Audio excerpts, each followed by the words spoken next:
We're back with Talking Movies. Cakes, Swank, and Dave here. Period pieces. Defined period piece. Does it have to be about a certain time period? Say, 50 years ago at least? Or what do we mean by when we say period piece? Just so our listening audience knows.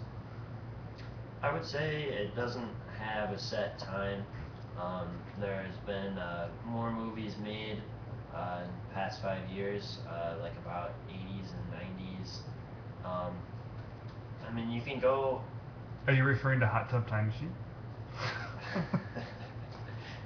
I think as long as you're able to find some sort of authenticity that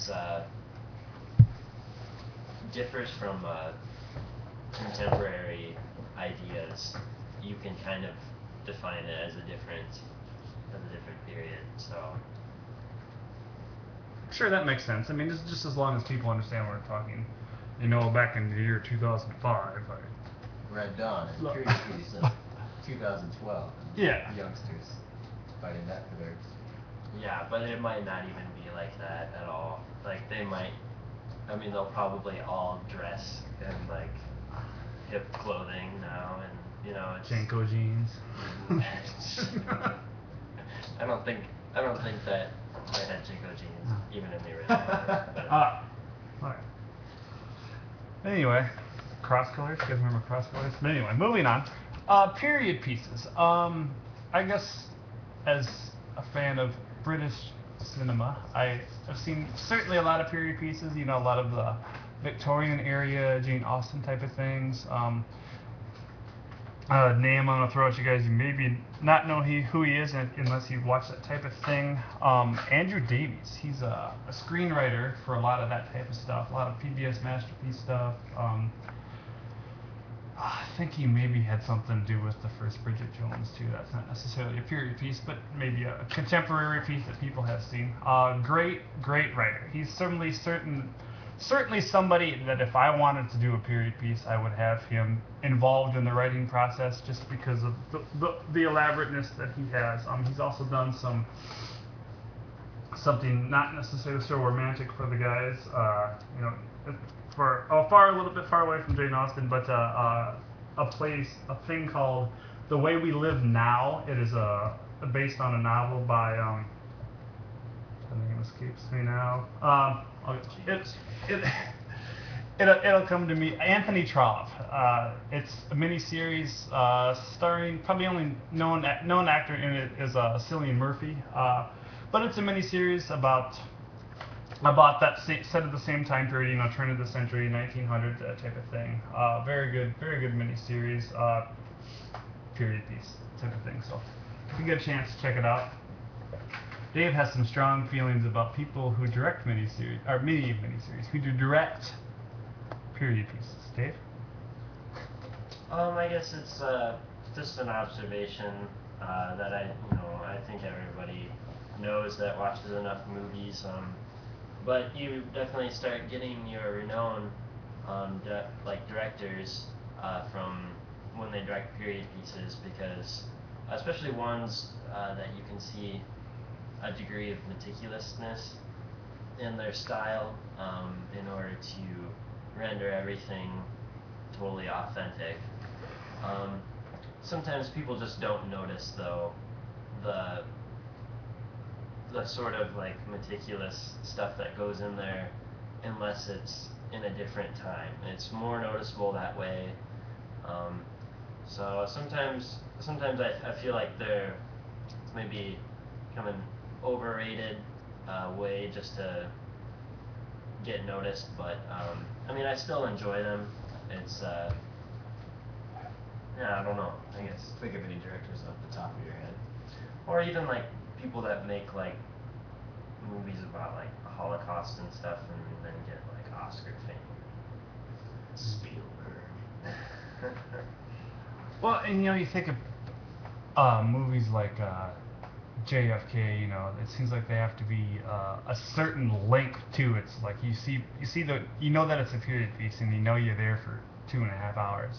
It's I don't know, and I think into some aspects, if you take on a challenge like that, if you mess up the history in there, you're going to hear about it too. So, I mean, you almost have to really be meticulous. I mean, I would imagine people like that have a research staff, you know, and certainly, you know, in terms of, you know, even just down to costumes and stuff, you know, they need to have, you know, all that should be right. You know, they shouldn't be wearing these kind of shoes if they weren't around then, or what, you know, even just little things like that. So I think there's a certain guidelines that you have to meet if you're going to do a period piece.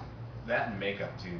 I mean, I heard that J. Edgar movie fall flat on its face with the makeup department. And, I mean, you're potentially gonna have to dress your actors and make them look like they're 70 years old. Mm-hmm. I don't know. I feel like you run into some problems there. We're technically advanced, but still, putting old makeup on people still looks really awkward.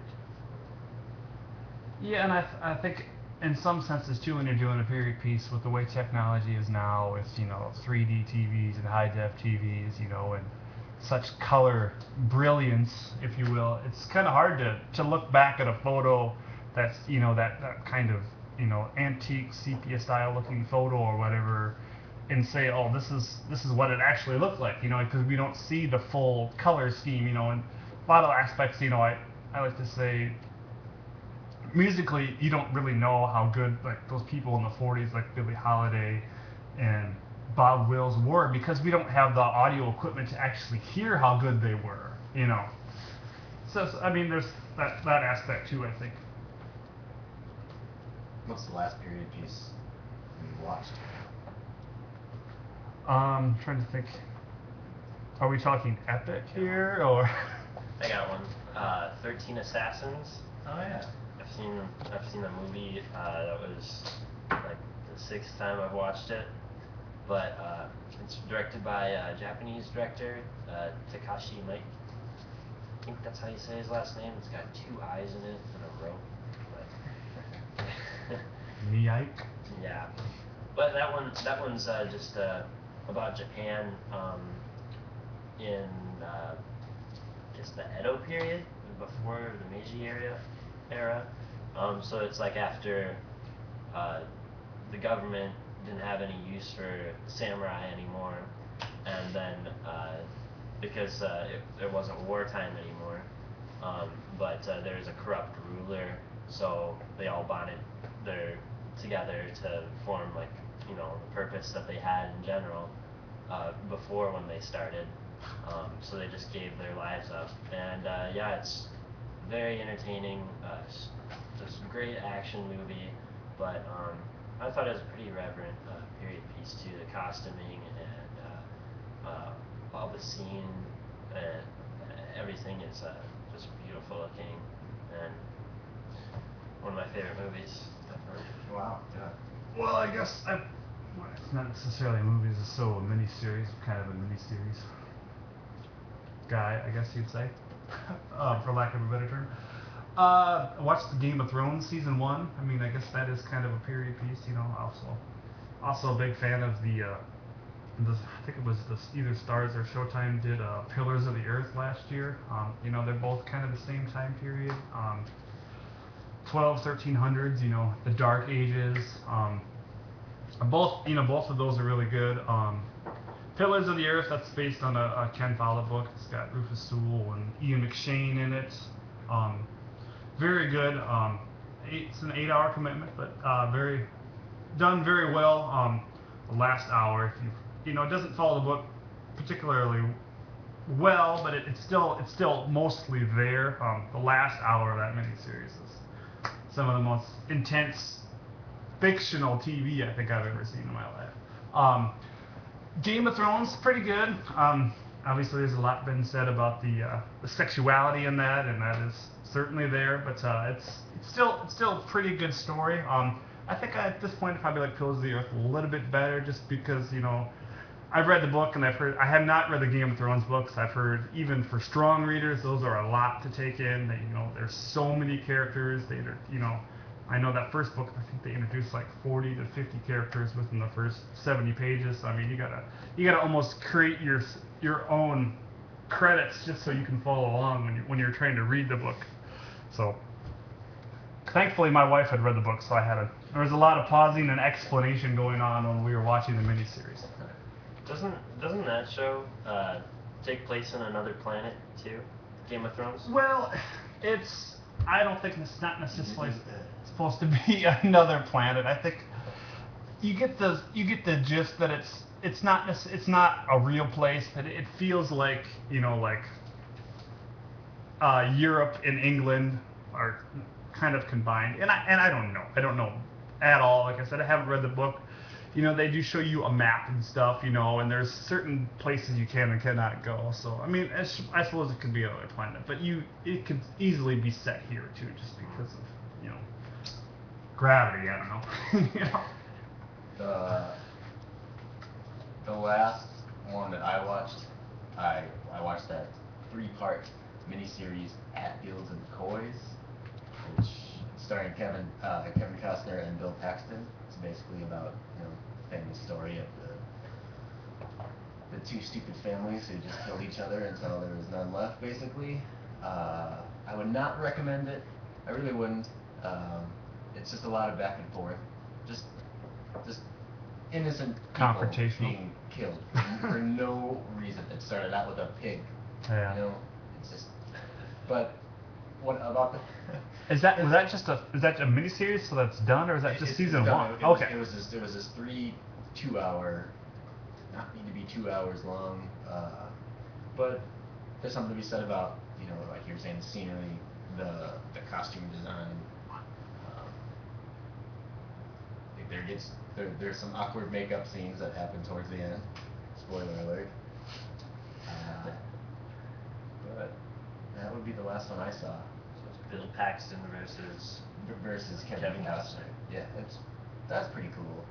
Tom Berenger's in it. It's pretty alright in it. But yeah, just Old West. Everyone has guns, just killing each other because they can. I have not seen Tom Berenger in a long time. I'd recommend Inception instead of At Fields and McCoys.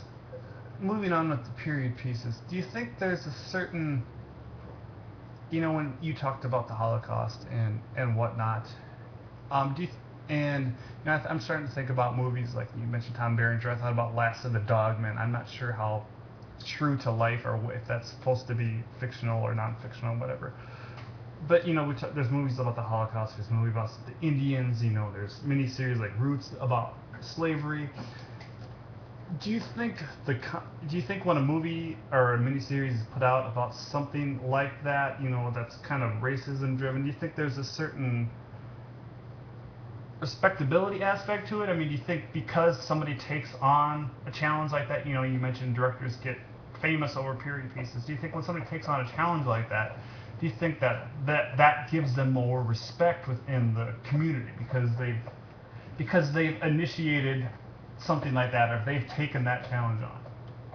Not necessarily. I mean, I can't think of it off the top of my head, but I know there's been plenty of directors who have made period pieces that have just fallen flat. They're just not good. I wish I had one off the top of my head. I know they're out there. J. Edgar, maybe? Sure. I have not seen that, but I've heard it. That didn't really seem to do much.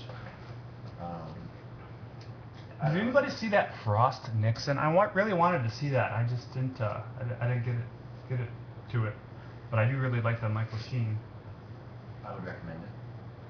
Is it pretty dialogue driven, or? Well, yeah, because it's based on that play. It's very dialogue driven, but the dialogue's pretty fast and sharp. Do you have a favorite period piece? Anybody?